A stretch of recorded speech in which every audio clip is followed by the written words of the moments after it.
আমি ক্লাস 12-এ পড়ি এখন। আমি মমতা দেবীর যে সমস্ত প্রকল্পের দ্বারা আমি অনেক উপকৃত হয়েছি।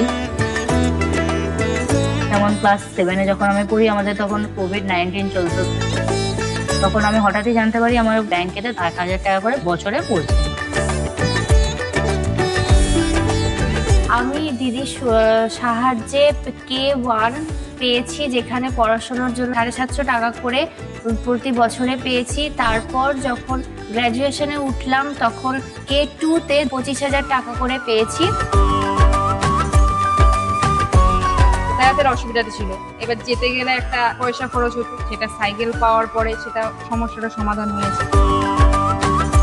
এই গল্প নয়কো শুধু শিক্ষার প্রসারের, এই গল্প 15 বছরের বাংলার উন্নয়নের।